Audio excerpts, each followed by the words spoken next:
नमस्कार दोस्तों। अगर आपके बैंक अकाउंट में कोई साइबर क्राइम का फंड आ जाता है या फिर कोई भी आपके अकाउंट में ऐसा फंड आ गया जिसका रिलेशन किसी न किसी क्राइम से है, तो आपके बैंक अकाउंट को साइबर सेल या तो फ्रीज करता है या उस पर एक पर्टिकुलर अमाउंट का लीन लगाया जाता है। अब दोस्तों, डेबिट फ्रीज के बारे में हमने कई बार डिस्कस किया है अपने वीडियोस में, लेकिन अगर आपके अकाउंट पे लीन लगाया जाता है तो ऐसी स्थिति में आपको इसको सीरियसली लेना चाहिए या फिर आपको इसको ऐसे ही छोड़ देना चाहिए।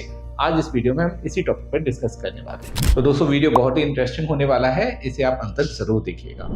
मैं हूं एडवोकेट आयुष कर और आप देख रहे हैं अपना YouTube channel online legal Singh. दोस्तों, बैंक अकाउंट फ्रीज और साइबर क्राइम से रिलेटेड और इन्फॉर्मेटिव वीडियोस देखने के लिए आप हमारी प्लेलिस्ट पर भी विजिट कर सकते हैं। एक जरूरी सूचना और दोस्तों, अगर गुजरात साइबर सेल से आपका बैंक अकाउंट फ्रीज हुआ है तो आपको अब परेशान होने की कोई ज़रूरत नहीं है। आपको कुछ भी लीगल फी एडवांस में पे करने की अब यहाँ आवश्यकता नहीं है। आपका जब अकाउंट अनफ्रीज हो जाए उसके बाद आप हमारी सारी लीगल फीस पे कर सकते हैं। इसके लिए आप हमारी हेल्पलाइन नंबर पर कभी भी कॉल कर सकते हैं। दरअसल दोस्तों, साइबर क्राइम आजकल बहुत ज़्यादा बढ़ गया है और बैंक अकाउंट अनफ्रीज कराने के नाम पर भी लोग साइबर क्राइम कर रहे हैं। ऐसे में आपसे आपका बैंक अकाउंट अनफ्रीज कराने के नाम पर कुछ भी एडवांस फी ले ली जाती है और फिर बाद में आपको कोई रेस्पॉन्स नहीं दिया जाता है। गुजरात स्टेट में ये काम बहुत ज़्यादा हो रहा है क्योंकि यहाँ से बहुत ज़्यादा अकाउंट फ्रीज हो रहे हैं।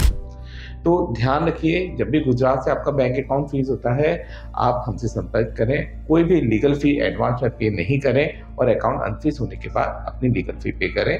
ये हमारा एक प्रयास है आपका हेल्प करने का इस मुश्किल घड़ी में भी। चलिए दोस्तों, अब टॉपिक पर वापस आते हैं।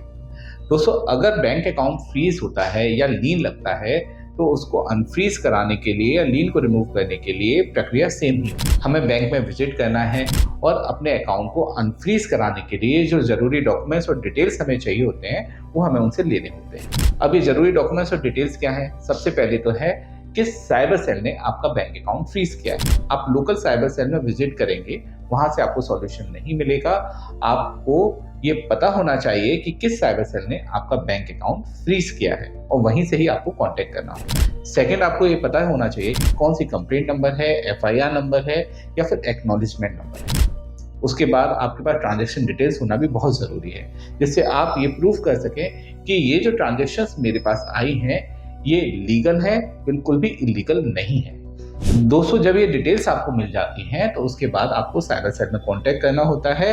ज़रूरत पड़ने पर वहाँ साइबर सेल में विजिट भी करना पड़ सकता है और अगर आप चाहते हैं, आप विजिट नहीं करना चाहते हैं, तो ऐसे में आप एक अच्छे साइबर एक्सपर्ट एडवोकेट की हेल्प ले सकते हैं। इसके लिए आप हमारी हेल्पलाइन नंबर पर भी कॉल कर सकते हैं। और दोस्तों, अगर फिर भी साइबर सेल हमारी हेल्प नहीं करता है, हमारे अकाउंट को अनफ्रीज नहीं करता है, तो हम कोर्ट में विजिट कर अपने अकाउंट को अनफ्रीज कराने के लिए एप्लीकेशन फाइल कर सकते हैं या फिर हम वहाँ पे एक रिट पिटीशन भी फाइल कर सकते हैं। अब दोस्तों, ये रही बात कि हमें अपने अकाउंट को अनफ्रीज कैसे कराना है, लीन को रिमूव कैसे करना है। लेकिन दोस्तों, एक बात यहाँ पे सबसे महत्वपूर्ण ये आती है कि अगर हमारा बैंक अकाउंट फ्रीज ही नहीं हुआ है, केवल लीन लगा हुआ है, तो ऐसे में क्या हमें उस अकाउंट को अनफ्रीज कराना चाहिए या फिर अकाउंट को हमें ऐसे ही छोड़ देना चाहिए। तो दोस्तों, ध्यान रखिए, अगर आपका बैंक अकाउंट डेबिट फ्रीज नहीं हुआ है, उसमें से ट्रांजैक्शंस हो रहे हैं, केवल एक पर्टिकुलर अमाउंट का होल्ड लगा हुआ है, तो ऐसे में भी आपको सावधानी रखने की बहुत ज़्यादा ज़रूरत है।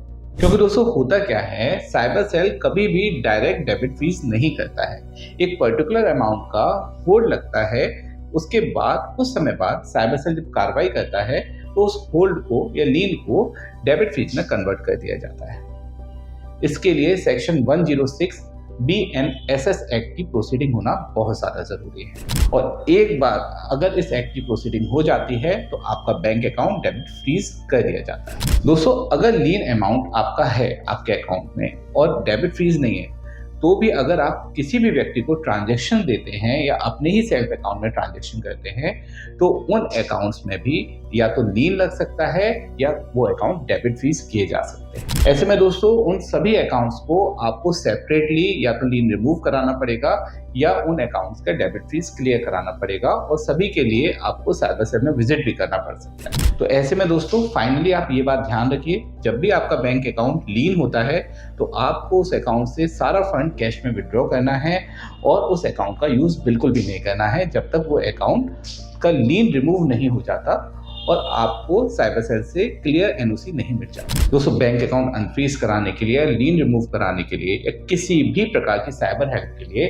आप हमारी हेल्पलाइन नंबर पर कभी भी कॉल करें, हम आपकी पूरी हेल्प करेंगे। वीडियो अच्छा लगा हो तो इसे लाइक शेयर कमेंट जरूर कीजिएगा। चैनल को सब्सक्राइब नहीं किया है तो इसे सब्सक्राइब भी जरूर कर लीजिएगा, जिससे आपको हमारे लेटेस्ट इंफॉर्मेटिव वीडियोस के नोटिफिकेशंस मिलते रहेंगे और आप भी लीगली अपडेटेड रहेंगे। अंत में सतर्क रहें, अपने अधिकारों के लिए जागरूक रहें और ऑनलाइन लीगल सेंटर से जुड़े रहें। मिलते हैं अगले वीडियो में। जय हिंद।